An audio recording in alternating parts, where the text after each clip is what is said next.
रोना मुझे आ रहा। ढेर सारा सवाल आप लोगों के दिमाग में चल रहा था और बहुत ढेर सारी चीज़ों को देख रही हूँ सोशल मीडिया पे, बात चल रही है।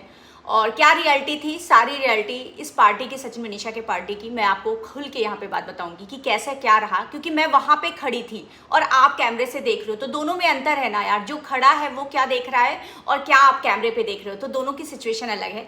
तो सबसे पहले मैं आपको क्लियर कर दूँ कि यहाँ पे मनीषा को रोते हुए देख करके बहुत लोगों का रिएक्शन जैसे आता है कि क्यों वो रोने लगती है बात बात पे, क्या कुछ चीज़ों का रिएक्शन आता है कि ये ढोंग है, फलाना है, ढिमाका है।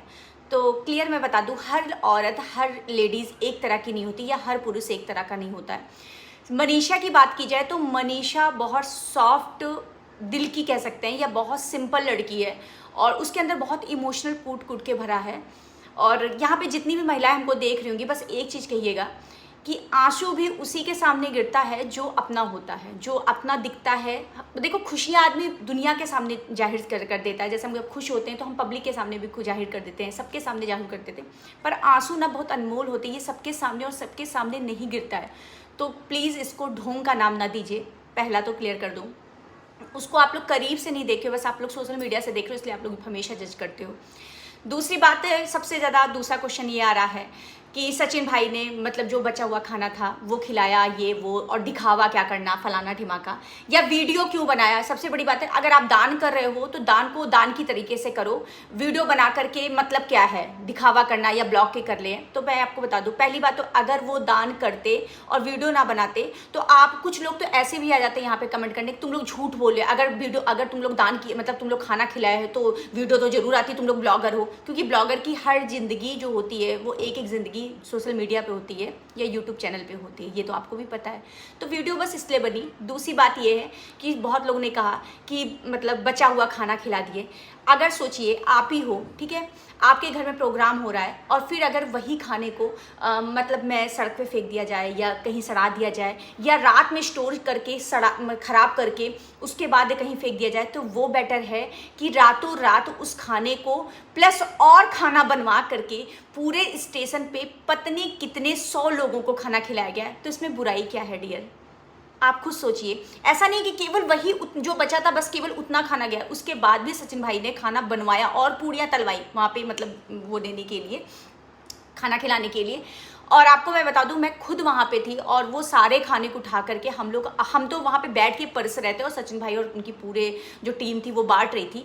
तो यार इसमें बुराई क्या है, क्या निगेटिव उसमें ढूंढना, उसमें तो कुछ निगेटिव नहीं है ना, खाना पेट भरना। मैं तो आपको बताऊँ, मैं बहुत इमोशनल भी हो गई थी एक जगह पे।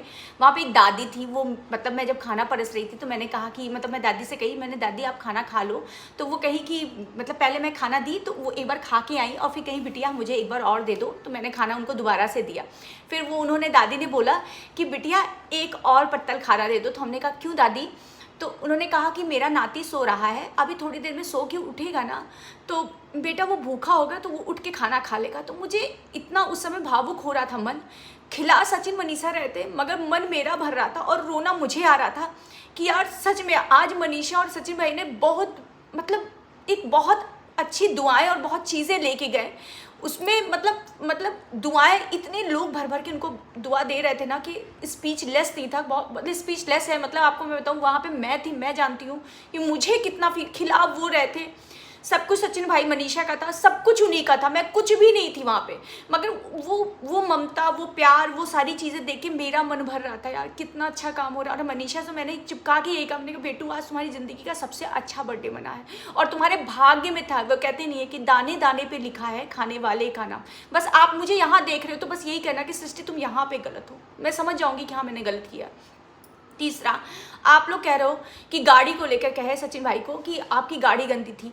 यार एक इंसान दौड़ने वाला, ऊपर से 2-3 दिन के अंदर अरेंज किया गया था सारा प्रोग्राम। आपको पता है मेरी तो मतलब मनीषा से अक्सर बात होती रहती है, तो इसके पहले 2-4 दिन पहले ऐसे ही हो रहा था कि दीदी सिंपल तरीके से बर्थडे मनेगा इस बार, मगर आप आ जाइए, आपको तो इन्वाइट करने की जरूरत नहीं ना, आप तो सृष्टि दीदी आप मेरे घर के हो ना। तो मैंने कहा हाँ से मनीषा है तो घर के, मगर उस तब तक मेरा प्लान नहीं था कि मैं वहाँ पर जाऊँगी। मैं रियल बता रही हूँ, 5-6 दिन पहले का भी मेरा प्लान नहीं था।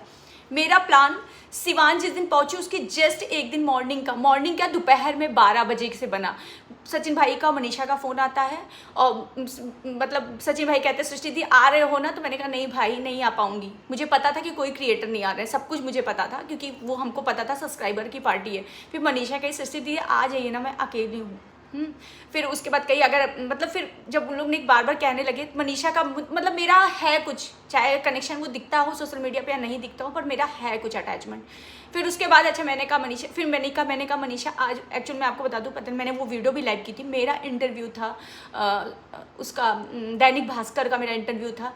मैंने कहा मनीषा मेरा इंटरव्यू क्या सृष्टि दी कुछ भी करके इंटरव्यू ख़त्म करके और रात में आप चल दोगे तो कल सुबह आप पहुँच जाओगे मेरे घर से। सिवान 7 घंटे का रास्ता है। फ्रेंड्स मैं पूरे दिन इंटरव्यू दी, शाम के टाइम मैं जल्दीबाजी में गई, थोड़ा बहुत शॉपिंग की, उसके लिए गिफ्ट विफ्ट खरीदी। उसके बाद रात में मैंने खाना वाना बनाया, उसके बाद सारे अरेंजमेंट किया। मेरे पास जो कपड़े थे मतलब मेरे जो कोलैबोरेशन के कपड़े थे जो कि मुझे कोई प्रॉब्लम नहीं होती, फिर मैंने उसको फिटिंग किया क्योंकि मुझे पहनना है तो कुछ ना कुछ तो फिटिंग करना है। 2 सेट कपड़ा रखी और एक सूट डाली और मैं पहुँच गई सिवान। क्योंकि मैं अपने हस्बैंड से कही तो हस्बैंड कहे चलो कोई दिक्कत नहीं है, 100 दिन तो हम लोग काम करते हैं, 2 दिन नहीं करेंगे तो क्या। मगर मेरा ये था कि पार्टी के रात में हम लोग लौट आएंगे। पार्टी के रात में हम लोग क्यों नहीं लौटे? सचिन भाई मनीषा मुझे नहीं जाने दिए। रियलिटी है, मुझे लौटना था, मुझे सबको पता, मैं बता के गई थी, अपने किराएदार के से भी बता के गई थी भैया मैं रात में 2 ढाई 3 बजे तक सुबह तक मैं पहुंच जाऊंगी। मगर भैया लोगों ने नहीं आने दिया और वहाँ पे मैं रुक गई। मैं पहली बार ही कहीं पे इतना ज़्यादा रुकी हूँ, नहीं तो मैं नहीं रुकती हूँ। मगर मैं आपको बता दूं यहाँ पे बहुत लोग देख रहे होंगे, यहाँ शायद रिएक्शन चैनल भी देख रहे होंगे आप। मैं किसी को गलत नहीं किया, मैं यहाँ तक कि रिएक्शन चैनल को, क्योंकि आप लोग डियर ना दूर रहते हो, अब दूर से कस वीडियो को एनालाइज करते हो और आप उस पर रिएक्शन दे देते हो। पर कभी कभी क्या होता है ना, सामने वाले को थोड़ा सा दुख हो जाता होगा यार, मतलब मुझे पता नहीं क्यों ऐसा लग रहा है, क्योंकि हम भी एक क्रिएटर, हम समझ रहे हैं।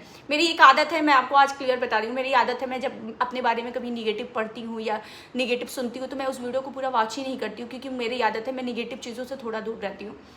मगर मैं इस चीज़ को भी जानती हूँ कि आप लोग वीडियो के माध्यम से देख रहे हो तो आप लोग हर चीज़ नहीं देख पा रहे हो, पर मैं वहाँ पास में थी डियर, ऐसी कोई प्रॉब्लम नहीं थी किसी। और रही बात सब्सक्राइबर की, तो सब्सक्राइबर तो कितने ऐसे आए थे, बहुत लोग शायद देख भी रहे होंगे मुझे, कितने लोग आए थे, हज़ारों लोग मुझसे मतलब कितने लोग, मैं आपको बता दूं कितने लोग आए थे मुझसे फ़ोटो खिंचाए। कितने लोग सचिन भैया के घर भी, मतलब कुछ के सब्सक्राइबर ऐसे थे जो रात में नहीं जा पाए थे, वो भैया के घर पे रुके थे और भैया ने बाकायदा अपनी कार में बैठा के 1-2 लोगों को तो स्टेशन पे भी छोड़ा, कुछ लोग घर पे भी रुके, तो वो सुबह गए थे, 10 साढ़े 10 बजे गए थे, हमसे भी मुलाकात होके गए थे।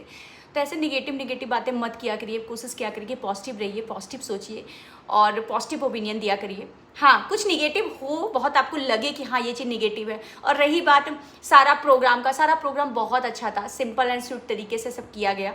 और आदमी का अपना होता है ना कि आपने अपने ढंग से, देखिए जैसे आप है ना, आप जिस तरह से सोचते हैं आप उस तरह से अपनी पार्टी ऑर्गेनाइज करते हैं, वो अपने ढंग से सोच रहे हैं और अपनी ढंग से ऑर्गेनाइज कर रहे हैं।